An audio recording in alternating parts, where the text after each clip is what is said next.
Hi all welcome back to silent learning. എല്ലാ മക്കൾക്കും silent ലേണിംഗിലൂടെ ഒരിക്കലൂടി സ്വാഗതം ചെയ്യുകയാണ്. എൻ്റെ മക്കളെ, നമ്മുടെ ഓണം എക്സാമിനേഷൻ ആണ് നാളെ അല്ലേ. അപ്പോൾ നിങ്ങൾ ഇതുവരെയൊക്കെ ഒന്നും പഠിച്ചിട്ടില്ല, നിങ്ങളെ പഠിക്കാതിരിക്കുന്ന ചങ്കിനും ചങ്കത്തേക്ക് ഉറപ്പായി നിങ്ങൾ എന്ത് ചെയ്യണം, ഈ വീഡിയോ നിങ്ങൾ സെൻഡ് ചെയ്ത് കൊടുക്കണം. കാരണം എല്ലാവർക്കും ഉപകാരപ്പെടുന്ന ഒരു വീഡിയോ ആണ്. ഏറ്റവും ഇമ്പോർട്ടൻ്റ് ആയിട്ട് നമ്മുടെ 4 ചാപ്റ്ററായ നമ്മുടെ കറന്റ് ഇലക്ട്രിസിറ്റി, അതേപോലെ തന്നെ electric charge and field, electrostatic potential capacitance, moving charge and magnetics, ഈ 4 ചാപ്റ്ററിൽ ഏറ്റവും ഇമ്പോർട്ടൻ്റ് ആയിട്ടുള്ള പഠിച്ചിട്ട് പോകേണ്ട ടോപ്പിക്കും അതേപോലെ ഒരു 2-3 ഡെറിവേഷനുമാണ് ഞാനിന്ന് പറയാനായിട്ട് പോകുന്നത്. എല്ലാവരും എന്ത് ചെയ്യുക, വീഡിയോ സ്കിപ്പ് ചെയ്യാതെ കാണുക. വീഡിയോ ഇഷ്ടപ്പെട്ട് കഴിഞ്ഞാൽ കമൻറ്റ് ചെയ്യാൻ മറക്കരുത്. എക്സാമിനേഷൻ കഴിഞ്ഞ് വന്ന് എന്ത് ചെയ്യണം, നിങ്ങൾ കമന്റ് ചെയ്യണം. ഈ ക്വസ്റ്റ്യൻ ഒക്കെ ആയിരിക്കും നിങ്ങൾ നാളത്തെ എക്സാമിനേഷൻ കാണാൻ പോകുന്നത്. അപ്പോൾ ഡബിൾ പാസ് ഉറപ്പിക്കാൻ എന്തൊക്കെയാണ് നമുക്ക് പഠിക്കേണ്ടത് നമുക്ക് നോക്കാം. ആദ്യം തന്നെ നമ്മുടെ ഇലക്ട്രിക് ചാർജ് ആൻഡ് ഫീൽഡ് ആണ്. ഇലക്ട്രിക് ചാർജ് ആൻഡ് ഫീൽഡിനകത്ത് ക്വാണ്ടൈസേഷൻ ഓഫ് ചാർജ് എല്ലാവരും എന്ത് ചെയ്യണം, പഠിച്ചിട്ട് പോകണം. ഇമ്പോർട്ടൻ്റ് ആണ്. ഇവിടുന്ന് ന്യൂമറിക്കൽ ക്വസ്റ്റ്യൻ ചോദിക്കും. ആ ഇക്വേഷൻ Q = +or- n. ഇവിടെ ന്യൂമറിക്കൽ ക്വസ്റ്റ്യൻ ചോദിച്ചു. ചെയ്യാൻ അറിയത്തില്ലെങ്കിൽ ആ ഇക്വേഷൻ എഴുതി വെച്ചാൽ നിങ്ങൾക്ക് 1 മാർക്ക് കിട്ടുന്നതായിരിക്കും. ദെൻ ഈ ചാപ്റ്ററിൽ ഇമ്പോർട്ടൻ്റ് ആയ കൂളംസ് ലോ ആണ്. കൂളംസ് ലോയുടെ സ്റ്റേറ്റ്മെന്റും അതേപോലെ തന്നെ ഇക്വേഷനും നിങ്ങൾ എന്ത് ചെയ്യണം, അറിഞ്ഞിരിക്കണം. അതേപോലെ തന്നെ ഒരു മീഡിയത്തിൽ ഒരു ചാർജ് വെച്ച് കഴിഞ്ഞാൽ നമുക്കറിയാം അവിടുത്തെ ഫോഴ്സ് എന്തായിരിക്കും, കുറവായിരിക്കും. മീഡിയത്തിലെ ഫോഴ്സ് എന്ന് പറയുന്നത് എയറിലെ ഫോഴ്സ് ഡിവൈഡ് ബൈ എന്തായിരിക്കും, എപ്സിലോൺ r ആണ്. ആ ഒരു റിലേഷനും കൂടെ നിങ്ങൾ എന്ത് ചെയ്യണം, അറിഞ്ഞിരിക്കണം. അതിനുശേഷം ആ ചാപ്റ്ററിനകത്ത് വരുന്ന ഇലക്ട്രിക് ഫീൽഡ് ലൈൻസ്. എന്താണ് ഇലക്ട്രിക് ഫീൽഡ് ലൈൻസ്? അതിൻ്റെ ഇമ്പോർട്ടൻറ്റ് 3 പ്രോപ്പർട്ടി, കുറേ പ്രോപ്പർട്ടി ഉണ്ട്, 3 എണ്ണമെങ്കിലും പഠിച്ചു നോക്കണം. ഞാൻ പറയുന്ന മാത്രം നിങ്ങൾ പഠിച്ചാൽ മതി. ഇതാണ് ഫസ്റ്റ് പ്രോപ്പർട്ടി. എന്താണ്? പോസിറ്റീവ് നെഗറ്റീവ് ചാർജ് ഉണ്ടെങ്കിൽ ഇലക്ട്രിക് ഫീൽഡ് ലൈൻസ് പോസിറ്റീവ് പുറപ്പെട്ടിട്ട് നെഗറ്റീവിൽ എന്ത് ചെയ്യുന്നു? ടാൻജന്റ് എന്ന് പറയുന്നത് ഇലക്ട്രിക് ഫീൽഡ് ലൈൻസിന് ടാൻജന്റ് ഇലക്ട്രിക് ഫീൽഡ് ഡയറക്ഷൻ തരുന്നു. 2 ഇലക്ട്രിക് ഫീൽഡ് ഒരിക്കലും ഇന്റർസെക്ട് ചെയ്യൂല. ഈ 3 എണ്ണമെങ്കിലും മിനിമം നിങ്ങൾ എന്ത് ചെയ്യണം, പഠിച്ചിട്ടേ പോകാവുള്ളൂ, പഠിക്കാതിരിക്കരുത്. കാരണം ഇവിടെ നിന്നും മാത്രമായി ക്വസ്റ്റ്യൻ ചോദിക്കും. എന്തുകൊണ്ട് ഇവർ ഇന്റർസെക്ട് ചെയ്യുന്നില്ല? ഇവർ ഇന്റർസെക്ട് ചെയ്താൽ അവിടെ 2 ഡയറക്ഷൻ കാണിക്കും. ഇതൊരിക്കലും എന്തല്ല, പോസിബിൾ അല്ല. ദെൻ ഇലക്ട്രിക് ഡൈപോൾ എന്താണെന്ന് പഠിച്ചു വെക്കണം. ഇലക്ട്രിക് ഡൈപോൾ ഡെഫിനിഷൻ ചോദിക്കുന്നു. 2 equal and opposite separate by small distance. അതേപോലെ തന്നെ ഡൈപോൾ മൊമെന്റിന്റെ ഇക്വേഷനും അവിടെ പഠിച്ചു വെക്കണം. P = 2aq എന്ന് പറയുന്ന ഇക്വേഷൻ ഉറപ്പായി നിങ്ങൾ എന്ത് ചെയ്യേണ്ടതാണ്, ഇത് പഠിച്ചിട്ട് പോകേണ്ടതാണ്. ഡയറക്ഷൻ പറയുന്നത് നെഗറ്റീവിൽ നിന്നും പോസിറ്റീവിലോട്ടാണ് ഇലക്ട്രിക് ഡൈപോൾ മൊമെന്റ് ഡയറക്ഷൻ എന്ന് പറയുന്നത്. ഒരു വെക്ടർ ക്വാണ്ടിറ്റി ആണ്.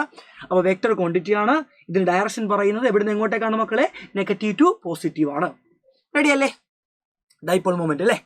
then അതിനുശേഷം ഈ ചാപ്റ്ററിനകത്ത് നിങ്ങൾ നോക്കിയിട്ട് പോകേണ്ട ഒരു ഡെറിവേഷൻ ആണ് ഇക്വറ്റോറിയൽ പ്ലെയിനിൽ അല്ലെ, ഇക്വറ്റോറിയൽ പ്ലെയിനിൽ അല്ലെങ്കിൽ ഇക്വറ്റോറിയൽ ലൈനിൽ net electric field dipole equatorial ലൈനിൽ ഉണ്ടാക്കുന്ന ഇലക്ട്രിക് ഫീൽഡ് ഇന്റൻസിറ്റി ഡെറിവേഷൻ എല്ലാവരും എന്ത് ചെയ്യണം, ഉറപ്പായും പഠിച്ചിട്ട് പോകണം. നാളെ എക്സാമിനേഷൻ കാണാൻ വളരെ സാധ്യതയുള്ള ഡെറിവേഷനാണ്. എല്ലാവരും ഇതിൻ്റെ ഒന്ന് സ്ക്രീൻഷോട്ട് ഒക്കെ എടുത്ത് വെച്ചോ. ദെൻ ഗോസസ് ലോ ആണ്. ഗോസസ് ലോ ഇമ്പോർട്ടൻ്റ് ആണ്. 1 മാർക്കിന് ചോദിക്കും. എന്താണ് ഗോസസ് ലോ എന്ന് ചോദിക്കും.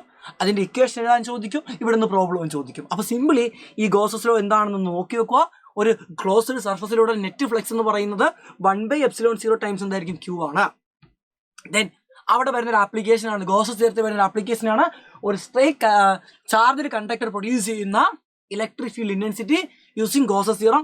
ഇമ്പോർട്ടൻറ്റ് സ്റ്റെപ്പുകൾ മാത്രമേ എഴുതിയിട്ടുള്ളൂ. ഇത് മാത്രം നിങ്ങൾ എന്ത് ചെയ്യണം, ഒന്ന് പഠിച്ചു വെക്കണം. എല്ലാവരും എന്ത് ചെയ്യുക, ഇതിൻ്റെയൊക്കെ സ്ക്രീൻഷോട്ട് എടുത്തിട്ട് ഇപ്പോൾ തന്നെ പഠനം തുടങ്ങിക്കോളുക. റെഡി? അതെ, ഇക്വിപൊട്ടൻറ്റ് സർഫസ് എന്താണ് എക്സാമിന് ഉറപ്പാണ്. 1 മാർക്കിന് ഇക്വിപൊട്ടൻറ്റ് സർഫസിന്റെ ക്വസ്റ്റ്യൻ ഉണ്ടായിരിക്കും. അതെങ്കിലെങ്കിൽ 3 മാർക്കിന്റെ ക്വസ്റ്റ്യൻ ആയിരിക്കും. ചോദിക്കുന്നത് ഇങ്ങനെ ആയിരിക്കും, എന്താണ് ഇക്വിപൊട്ടൻറ്റ് സർഫസ്, അതിന്റെ പ്രോപ്പർട്ടി, ഒരു എക്സാമ്പിൾ. ഇക്വിപൊട്ടൻറ്റ് സർഫസ് എന്താണ്? എല്ലാ സർഫസിലും, ഒരു സർഫസിലത്തെ എല്ലാ പോയിന്റിലും പൊട്ടൻഷ്യൽ ഈക്വൽ ആയിരിക്കും, അല്ലെങ്കിൽ പൊട്ടൻഷ്യൽ ഡിഫറൻസ് എന്തായിരിക്കും, ഇവിടെ 0 ആയിരിക്കും. അതിന് എക്സാമ്പിൾ ആണ് ഒരു പോയിന്റ് ചാർജ് ഉണ്ടാക്കുന്ന ഇക്വിപൊട്ടൻറ്റ് സർഫസ് ആണ് പരിചയിച്ചിരിക്കുന്നത്. ഒരു യൂണിഫോം ഇലക്ട്രിക് ഫീൽഡ് ഉണ്ടാക്കുന്ന ഇക്വിപൊട്ടൻറ്റ് സർഫസ് ആണ് പരിചയം. ഈ 2 പഠിച്ചാൽ മതി. ദെൻ എന്താണ് അതിന്റെ പ്രോപ്പർട്ടി? 3 പ്രോപ്പർട്ടി ഉണ്ട്. ഇക്വിപൊട്ടൻറ്റ് സർഫസിലൂടെ ഒരു ചാർജിന് മൂല്യയ്ക്ക് വർക്ക് ചെയ്യേണ്ട. അതേപോലെ തന്നെ ഇക്വിപൊട്ടൻറ്റ് സർഫസ് ഇന്റർസെക്ട് ചെയ്യത്തില്ല. Electric field lines equipotential surface perpendicular ആയിരിക്കും. 3 പ്രോപ്പർട്ടി നിങ്ങൾ എന്ത് ചെയ്യുക, പഠിച്ചിട്ട് പോവുക. ദെൻ ആ ചാപ്റ്ററിൽ വരുന്ന അടുത്ത ഇമ്പോർട്ടൻറ്റ് ഡെറിവേഷൻ ആണ് കപ്പാസിറ്റൻസിന്റെ എക്സ്പ്രഷൻ C = ε0 ഉറപ്പായി നിങ്ങൾ പഠിച്ചിട്ട് പോകേണ്ട ഒരു ഡെറിവേഷൻ ആണ്. ഇനി ഒരു മീഡിയം വെച്ച് കഴിഞ്ഞാൽ കപ്പാസിറ്റൻസ് എന്ത് സംഭവിക്കും? മീഡിയം വെച്ച് കഴിഞ്ഞാൽ കപ്പാസിറ്റൻസ് ഇൻക്രീസ് ചെയ്യും. എത്ര ടൈംസ് ഇൻക്രീസ് ചെയ്യും? ε0r ടൈംസ് എന്ത് ചെയ്യുന്നു മക്കളെ, ഇൻക്രീസ് ചെയ്യുന്നു. ഇക്വേഷൻ ഇമ്പോർട്ടൻ്റ് ആണ്. ഇതിന്റെ അടുത്ത് എന്താണ്? Combination of capacitor. 2ഉം പഠിക്കണം. സീരീസും പഠിക്കണം, പാരലും പഠിക്കണം. ഉറപ്പായും 1 ചോദിക്കും. ചിലപ്പോൾ 2ഉം ചോദിക്കും. 4 മാർക്കിനായിരിക്കും. റെഡി അല്ലേടാ മക്കളെ? എല്ലാവരും എന്ത് ചെയ്യണം, സീരീസും പഠിക്കണം, അതേപോലെ പാരലും പഠിക്കണം. എല്ലാവരും സ്ക്രീൻഷോട്ട് എടുക്കുന്നു വിശ്വസിക്കുന്നു കേട്ടോ. റെഡി? അടുത്ത് ഡൈഇലക്ട്രിക് ആൻഡ് പോളറൈസേഷൻ. എന്താണ് ഡൈഇലക്ട്രിക് എന്ന് ചോദിക്കും. സിംപ്ലി ഡൈഇലക്ട്രിക് ഇൻസുലേറ്റർ ആണ്. ഡൈഇലക്ട്രിക്കിനെ 2ആയിട്ട് നമ്മൾ ക്ലാസിഫൈ ചെയ്യും. പോളാർ മോളിക്യൂളും നോൺ പോളാർ മോളിക്യൂളും. 2നും എക്സാമ്പിളും പഠിച്ചു വെക്കണം. നോൺ പോളാർ എന്ന് വെച്ചാൽ ചാർജ് സെപ്പറേഷൻ ഇല്ലാത്ത, ഡൈപോൾ മൊമെന്റ് ഇല്ലാത്ത മോളിക്യൂളാണ് non polar molecule. Example H2CO2. ഇനി പോളാർ മോളിക്യൂൾ ആണെങ്കിൽ ചാർജ് സെപ്പറേഷൻ ഉണ്ട്, ഒരു നെറ്റ് ഡൈപോൾ മൊമെന്റ് അതിൽ പ്രസന്റ് ആയിരിക്കും. എക്സാമ്പിൾ എടുത്താൽ HCl-ഉം വാട്ടറും എക്സാമ്പിൾ ആണ്. സോറി. അടുത്ത Ohm's law very very important. Ohm's law എന്താണ് പഠിച്ചു നോക്കുക. നമുക്കറിയാം മറ്റു constant temperature voltage is directly proportional current ആയിരിക്കും. അതിന്റെ ഗ്രാഫ് പഠിക്കണം. VI ഗ്രാഫ് സ്ട്രെയിറ്റ് ലൈൻ ആയിരിക്കും. അതിന്റെ സ്ലോപ്പ് എന്ന് പറയുന്നത് റെസിസ്റ്റൻസ് ആയിരിക്കും. എല്ലാവരും പഠിച്ചിട്ട് പോകേണ്ടതാണ് കേട്ടോ. ദെൻ ഡ്രിഫ്റ്റ് വെലോസിറ്റി ഡെഫിനിഷൻ പഠിക്കണം. ഇവിടെ ഡെഫിനിഷൻ പഠിക്കണം. ഡ്രിഫ്റ്റ് വെലോസിറ്റി ഡെഫിനിഷൻ പഠിക്കണം. കറണ്ട് ഡെൻസിറ്റിയുടെ ഡെഫിനിഷൻ പഠിക്കണം. അതേപോലെ തന്നെ റിലാക്സേഷൻ ടൈമിൻ്റെ ഡെഫിനിഷൻ പഠിക്കണം. അതേപോലെ തന്നെ മൊബിലിറ്റി ഈ 4 ഡെഫിനിഷനിൽ ഉറപ്പായും ഒരെണ്ണം എക്സാമിന് ചോദിക്കും. ഞാനിവിടെ ഡ്രിഫ്റ്റ് വെലോസിറ്റി അടുത്തെന്ന് പറഞ്ഞാൽ ഇത് മാത്രം പഠിച്ചിട്ട് പോലെ ഈ 4 ഡെഫിനിഷൻ നിങ്ങൾ പഠിച്ചിട്ടേ പോകാനുള്ളൂ. ഏറ്റവും ഇമ്പോർട്ടൻറ്റ് എന്താണ്? ഡ്രിഫ്റ്റ് വെലോസിറ്റി ആണ്. പറ്റുവാണെങ്കിൽ അതിൻ്റെ ഇക്വേഷൻ കൂടെ പഠിക്കുക. VD - EE ടോ ബൈ എം. റെഡി? അത് ഇമ്പോർട്ടൻറ്റ് ഡെറിവേഷൻ ആണ്. 2 മാർക്കിനൊക്കെ ചോദിക്കാൻ വേണ്ടി ഡെറിവേഷൻ ആണ്. കറണ്ടും ഡ്രിഫ്റ്റ് വെലോസിറ്റിയും റിലേഷൻ ആണ്. ഈ ഡെറിവേഷൻ ഇത്രയേ ഉള്ളൂ. വളരെ സിമ്പിൾ ആയിട്ടുള്ള സ്റ്റെപ്പിൽ എഴുതിയിരിക്കുന്ന I = NAVDE അല്ലെങ്കിൽ I = NAVDE. ഓക്കെ അല്ലേ? സിമ്പിൾ ഒരു ഡെറിവേഷൻ ആണ്. ഇവിടെ നമുക്ക് കറണ്ട് ഡെൻസിറ്റി ടൈമിൽ ഇതിനെ എഴുതാം. ഈ എനെ ഇങ്ങോട്ട് കൊണ്ടുവന്നാൽ മതി. അപ്പോൾ J = NEVD എന്ന് കിട്ടും. ഇങ്ങനെ ഒരു ഇക്വേഷൻ ഉണ്ട് കേട്ടോ. കറണ്ട് ഡെൻസിറ്റി ടൈം ഇക്വേഷൻ ഇങ്ങനെ എഴുതാം. റെഡി? ക്രിച്ചോഫിന്റെ റൂൾ 2 ഉണ്ട്. 2 പഠിക്കണം. ജംഗ്ഷൻ റൂളും പഠിക്കണം. അതേപോലെ ലൂപ്പ് റൂളും. ജംഗ്ഷൻ റൂൾ ഒരു ജംഗ്ഷനിലോട്ട് വരുന്ന കറണ്ടും ജംഗ്ഷനിൽ നിന്ന് പോകുന്ന കറണ്ടും എന്തായിരിക്കും? സെയിം ആയിരിക്കും. ജംഗ്ഷൻ റൂൾ എന്ന് പറയുന്നത് law of conservation of charge ആണ്. ഇമ്പോർട്ടൻ്റ് ആണ്, പഠിച്ചു വെക്കണം. Law of conservation of charge. Loop rule എന്ന് പറയുന്നത് ഒരു ലൂപ്പിലെ ടോട്ടൽ വോൾട്ടേജ് 0 ആയിരിക്കും. അങ്ങനെ എഴുതി വെച്ചാൽ മതി. ഇനി ഈ ഡെഫിനിഷൻ തന്നെ എഴുതണമെങ്കിൽ എഴുതിക്കൊള്ളുക. ഒരു ലൂപ്പിലെ ടോട്ടൽ EMF എന്ന് പറയുന്നത് അതിനകത്തോടുള്ള കറണ്ടിൻ്റെയും റെസിസ്റ്റൻസിൻ്റെയും സമ്മിൻ്റെയും പ്രൊഡക്റ്റിൻ്റെ സമ്മിന് എന്തായിരിക്കും? ഈക്വൽ ആയിരിക്കും. ഇനി അങ്ങനെ എഴുതാൻ പറ്റുന്നില്ല. ഒരു ലൂപ്പിലെ ടോട്ടൽ വോൾട്ടേജ് 0 ആണ്. പരിപാടി കഴിഞ്ഞു. ഇത് ലോ ഓഫ് കൺസർവേഷൻ ഓഫ് എനർജിയാണ്. Loop rule law of conservation energy, മറ്റേത് ലോ ഓഫ് കൺസർവേഷൻ ഓഫ് എന്താണ്? ചാർജ് ആണ്. Then Wheatstone bridge very very important ആണ്. ഉറപ്പായും നിങ്ങൾ പഠിച്ചിട്ട് പോകേണ്ട ഡെറിവേഷൻ ആണ് വീസ്റ്റൺ ബ്രിഡ്ജിന്റെ ഈ ഒരു ഡെറിവേഷൻ. സിമ്പിൾ സ്റ്റെപ്പിൽ എഴുതിയിരിക്കുന്ന ഇമ്പോർട്ടൻറ്റ് സ്റ്റെപ്പ് മാത്രമേ ഉള്ളൂ. പഠിച്ചിട്ട് പോവാം. ദെൻ മാഗ്നറ്റിക് ലോറന്റ് ഫോഴ്സ് 4ാമത്തെ ചാപ്റ്റർ വരുന്ന മാഗ്നറ്റിക് ലോറന്റ് ഫോഴ്സ് പഠിക്കുക. QVB sin θ ആണ്. QVB sin θ very very important. ഇവിടുന്ന് എക്സാമിന് പ്രോബ്ലം ചോദിക്കും. മാഗ്നറ്റിക് ഫീൽഡിൽ പാരലായിട്ട് പോയ ഫോഴ്സ് 0 ആണ്. പെർപെൻഡിക്കുലറായിട്ട് പോയ ഫോഴ്സ് മാക്സിമം ആണ്. പെർപെൻഡിക്കുലറായിട്ട് പോയ വട്ടം കറങ്ങും. അത് നിങ്ങൾ എന്ത് ചെയ്യണം? അറിഞ്ഞിരിക്കണം. ഒരു charge particle perpendicular magnetic field enter ചെയ്ത് കഴിഞ്ഞാൽ അത് എന്ത് ചെയ്യും മക്കളെ? റൊട്ടേറ്റ് ചെയ്യും. പാരലായിട്ട് പോയാൽ സ്ട്രെയിറ്റ് ലൈൻ ആയിരിക്കും. പെർപെൻഡിക്കുലറായിട്ട് പോയാൽ റൊട്ടേറ്റ് ചെയ്യും. വേറെ ഏതൊരു ആംഗിൾ കയറിയാലും അതിന്റെ പാത്ത് ഹെലിക്കൽ പാത്താണ്. ഈ 3 കാര്യങ്ങൾ ഇവിടെ നിങ്ങൾ മസ്റ്റ് ആയിട്ടും അറിഞ്ഞിരിക്കുക. റെഡി അല്ലേടാ? യെസ്. അടുത്ത ഈ ചാപ്റ്റർ ഏറ്റവും ഇമ്പോർട്ടൻറ്റ്, നാളത്തെ എക്സാമിനേഷൻ കാണുന്ന ഒരു ക്വസ്റ്റ്യൻ ആണ്. എന്താണ്? ബയോട്ട് സാവാർട്ട് ലോ ചോദിക്കും. എന്താണ് ബയോട്ട് സാവാർട്ട് ലോ പറയുന്നത്? ഒരു കറണ്ട് ക്യാരിയിങ് കണ്ടക്ടർ പ്രൊഡ്യൂസ് ചെയ്യുന്ന മാഗ്നറ്റിക് ഫീൽഡ് എന്ന് പറയുന്നത് അതിലൂടെ പാസ് ചെയ്യുന്ന കറണ്ട് ഡയറക്ട്ലി പ്രൊപ്പോർഷണലാണ്. ലെങ്തിന് ഡയറക്ട്ലി പ്രൊപ്പോർഷണലാണ്. സൈൻ തീറ്റയ്ക്ക് ഡയറക്ട്ലി പ്രൊപ്പോർഷണലാണ്. അതേപോലെ തന്നെ ഡിസ്റ്റൻസിന്റെ സ്ക്വയറിന് ഇൻവേഴ്സിൽ പ്രൊപ്പോർഷണലാണ്. μ0/4π ഐഡിയൽ സൈൻ θ/r². അതാണ് ബയോട്ട് സാവാർട്ട് ലോ നമ്മൾ പറയുന്നത്. എല്ലാവരും പഠിച്ചു വെക്കേണ്ടതാണ്. അതിന്റെ ആപ്ലിക്കേഷന് വരുന്ന ഒരു സർക്കുലർ കോയിൽ പ്രൊഡ്യൂസ് ചെയ്യുന്ന മാഗ്നറ്റിക് ഫീൽഡ്. ഒരു സർക്കുലർ കോയിൽ പ്രൊഡ്യൂസ് ചെയ്യുന്ന മാഗ്നറ്റിക് ഫീൽഡും ഉറപ്പായി നിങ്ങൾ എന്ത് ചെയ്യണം മക്കളെ? പഠിച്ചിട്ടേ പോകാനുള്ളൂ. ഇമ്പോർട്ടൻ്റ് ആണ്. നാളത്തെ എക്സാമിനേഷന് ഈ ക്വസ്റ്റ്യൻ ഉറപ്പായി നിങ്ങളോട് ചോദിക്കുന്നതാണ്. ഇതിന് അടുത്തത് ആദ്യം സിമ്പിൾ ഡെറിവേഷൻ, സിമ്പിൾ സ്റ്റെപ്പുകൾ മാത്രമേ ഉള്ളൂ. ഇതൊന്ന് ജസ്റ്റ് എന്ത് ചെയ്യുക? സ്ക്രീൻഷോട്ട് എടുത്തിട്ട് ഇപ്പോൾ തന്നെ പഠിച്ചു തുടങ്ങിയോളാം. ഇതിനകത്ത് എന്താണ്? ആംപീരിയൻ സർക്യൂട്ടൽ തിയറം നമുക്കറിയാവുന്നതാണ്. എക്സാമിന് ചോദിക്കും. എന്താണ് ആംപീരിയൻ സർക്യൂട്ട് തിയറം ചോദിക്കും. ലൈൻ ഇന്റഗ്രൽ B.dl μ0 ആണ്. എന്താണ് ഈ സ്റ്റേറ്റ്മെന്റ് എന്ന് പറയുന്നത്? The line level of magnetic field over a closed path എന്ന് പറയുന്നത് μ0 times current enclosed by the path ആണ്. പരിപാടി കഴിഞ്ഞു.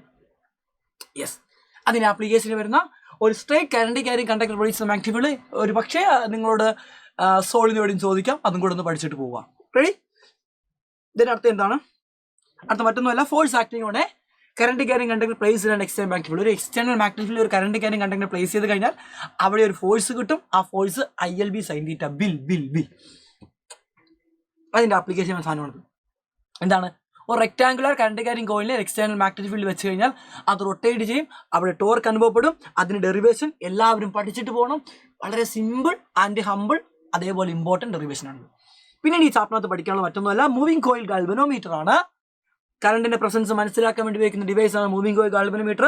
അതിന്റെ ഒരു കൺസ്ട്രക്ഷനും വർക്കിംഗ് പ്രിൻസിപ്പിൾ ഒക്കെ നോക്കുക. റെക്ടാങ്കുലർ കോയിലിനെ എക്സ്റ്റേണൽ മാഗ്നറ്റിക് ഫീൽഡ് വെച്ച് റൊട്ടേറ്റ് ചെയ്യണം. അതിന്റെ വർക്കിംഗ് പ്രിൻസിപ്പിൾ എന്ന് പറയുന്നത്. പിന്നീട് അവിടെയുള്ള കറണ്ട് സെൻസിറ്റീവ് ഫാക്ടറിന്റെ ഇക്വേഷനും അതേപോലെ തന്നെ വോൾട്ടേജ് സെൻസിറ്റീവ് ഫാക്ടറിന്റെ ഇക്വേഷനും പഠിച്ചിട്ട് പോവാം. NAB/CR ഇതാണ് വോൾട്ടേജ് സെൻസിറ്റീവ് ഫാക്ടറിന്റെ ഇക്വേഷൻ. കറണ്ട് സെൻസിറ്റീവ് ഫാക്ടറിനെ കൂട്ടാൻ നമ്പർ ഓഫ് ടേൺസും ഏരിയയും മാഗ്നറ്റിക് ഫീൽഡും കൂട്ടിയാൽ മതി, സി കുറച്ചാൽ മതി. പക്ഷേ വോൾട്ടേജ് സെൻസിറ്റീവ് ഫാക്ടറിനെ നമ്പർ ഓഫ് ടേൺസ് കൂട്ടിയാൽ വോൾട്ടേജ് സെൻസിറ്റീവ് ഫാക്ടർ കൂടൂല. എക്സാമിന് ചോദിക്കും എന്തുകൊണ്ട് കൂടില്ല? നമ്പർ ഓഫ് ടേൺസ് കൂട്ടിക്കഴിഞ്ഞാൽ നമുക്കറിയാം ലെങ്ത് കൂടും, കണ്ടക്ടറിന്റെ ലെങ്ത് കൂടും. നമ്പർ ഓഫ് ടേൺസ് കൂടുമ്പോൾ കണ്ടക്ടറിന്റെ ലെങ്ത് കൂടും.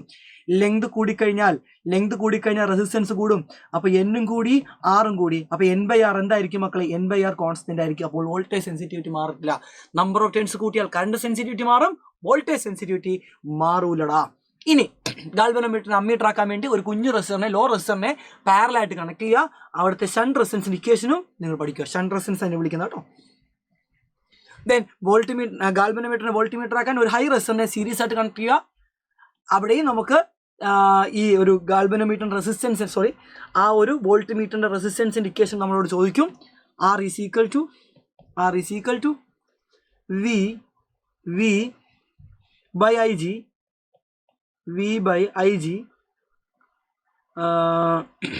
Minus G.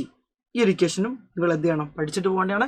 Very very very important equation ആണ്.